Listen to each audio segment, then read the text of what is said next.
Hi guys, welcome back again to my channel Dami Dimension. My name is Dami. In today's video I'm going to be showing you how to make a bell bottom pant. If you haven't subscribed yet to the channel, remember to subscribe and give this video a thumbs up if you like it. So let's get started. I have here my basic trouser pattern drafted halfway. I have a full detailed video on how to make a female basic trouser pattern. If you haven't seen that video, please go and check it out. It's very detailed. You will understand. Please go and check it out. So I'm just going to run you through what I have done here quickly. I have here my waistline, and on that waistline I have already put my quarter of my waist circumference, which is from here to here, and then I added 1 inch to that, and that 1 inch I intend to use it for ease, so I will be able to get in and out of my trouser. So elastic band is going to gather up that 1 inch. I intend to use a stretchy fabric, so that's why I'm only going to be adding just this 1 inch. If you are not using the stretchy fabric, I recommend you use this entire line right here for your waist. So that means for me, from here to here is the quarter of my waist circumference. Then I added this 1 inch for my elastic band, and this one is not going to be part of it for me, but for you, if you're using a non-stretchy fabric, you should include that to your waist, so that way you will have enough space to get in and out of your trouser. All right, so moving on, here is my thigh circumference, and I have marked half of my thigh circumference on top of that. So what I did was I measured round my thigh and I divided that measurement into 2. That gave me 10.5.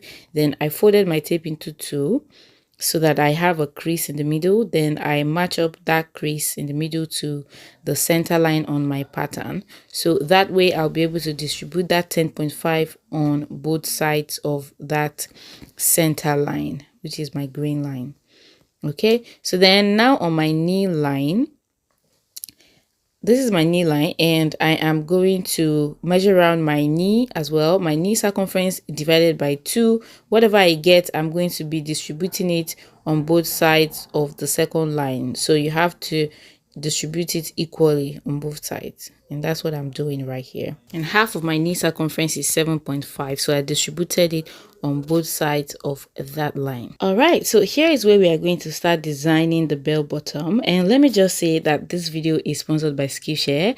We are going to get to that in a bit. So the whole idea is to flare up the pant from your knee down, but there are variations to this. You can decide to flare it up right from your knee down, or you can come down a little bit from your knee line before you construct the flare. This depends on what you choose, but if you are a short person like me, I recommend that you step down a little bit from your knee line before you flare it up, because that way you will kind of have this kind of long leg effect. But if you flare it up right from your knee, it just kind of make your leg look a little shorter, and I believe you don't want that. So in my case, I'm going to be coming down by 5 inches from my knee line. As you can see, I have done that. Then I'm going to construct an horizontal line like though. Then I will transfer this point on that new line. So just move this point, copy it, not move. So just duplicate this point on the new line, just like that. All right, then this is my ankle line. Then you need to determine your ankle circumference. This one, be at liberty to make it as wide as you want it. For me, I'm using ankle circumference of 24 inches. That's how wide I want it to be. I divided 24 inches into 2. I got 12. So I'm distributing that 12 inches on both sides of my center line, just like I initially told you. So now it's time to connect all the points together, and you're going to connect it together this way. All right, now that I'm done joining the points, this is what I have.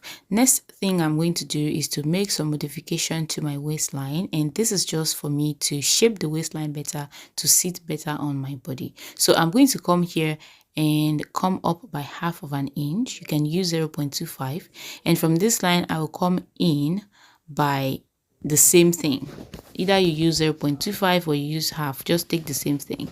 And now I am going to extend this line to meet up with that point, and then I will redraw my waistline with a gentle curve this time, and from this point I will connect it nicely into this curve. All right, so as you can see, this part, triangular kind of portion that we added to it, is looking like this triangular portion that we are taking away from it. So it kind of balances it out and gives it a nice shape. All right, so next thing now, I will grab myself a fresh pattern paper and trace out this outline. Just trace out the entire outer shape is the most important. Okay, right now I have traced it out, and I also marked out all those my horizontal lines. I just traced out everything basically, and I use a dashed line at this point. I hope that is clear. I'll bring it back to show you. Okay, so what I would do now is to extend the waistline up a little bit for the band, and for the down part I'm going to add my hemming allowance. For my sides, I'm not going to be adding any allowance just because I'm using a stretchy fabric. So as you can see, I added 1 inch hemming allowance to the ankle, and for my waist I'm using 1.5 inch for the band. So I place the 1.5 inch, then I will extend this line to it, and in order to get the extension perfectly, I folded it over this way, then I traced out the line from underneath. All right, that was how I got this little mark that I am going to use it to connect with. All right, so now I am done with my front, and I'm not going to be adding any more allowances along the sides.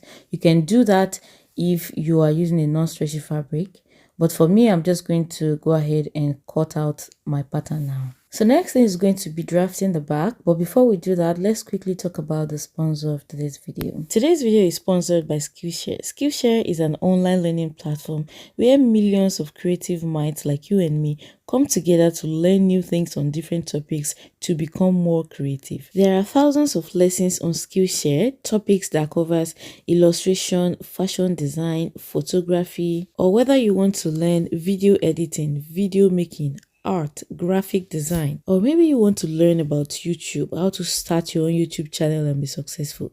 There are lessons on how to grow on Instagram, how to grow on social media. There are lessons on marketing, craft, productivity. Did I just say marketing? I'm sure that is communicating to someone already. This was actually what captivated me on Skillshare.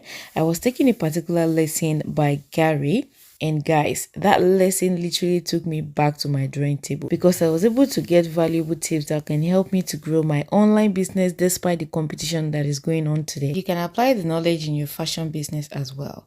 What makes this difference is the fact that it's focused solely on learning. That means there are not going to be ads bothering you. Despite the numerous things you can learn on Skillshare, it is affordable. It's just $10 per month for an annual subscription. And guess what, guys? I have a good news for you. The first 1,000 people to click on the link in my description box is going to get a free trial to the premium membership. If I were you, I won't let this opportunity pass me by. So head on to the description box and grab yourself the free trial opportunity. Alright, so now I'm taking away my front panel and I'm bringing back the back panel that I initially traced out. I put a fresh pattern paper on top of that, and I'm tracing out from my tie line upward. I'm going to show you that later. So I traced out from the tie line upward, whatever I have in that area. So let me just bring back my front so you can see exactly what I am talking about. So what I'm doing is tracing out from this tie line upward. So I have traced it out. This is what I have. Then I'm just using my marker pen to bring it out so it's clearer for you guys to see what I'm doing. And before I start working on it, I'm going to show you again so you see clearly that I simply traced out what I have from my tie line upward. I just want you guys to be on the same page. I want to be sure you are following me. All right, so now you need to find the midpoint between your waistline and the hip line.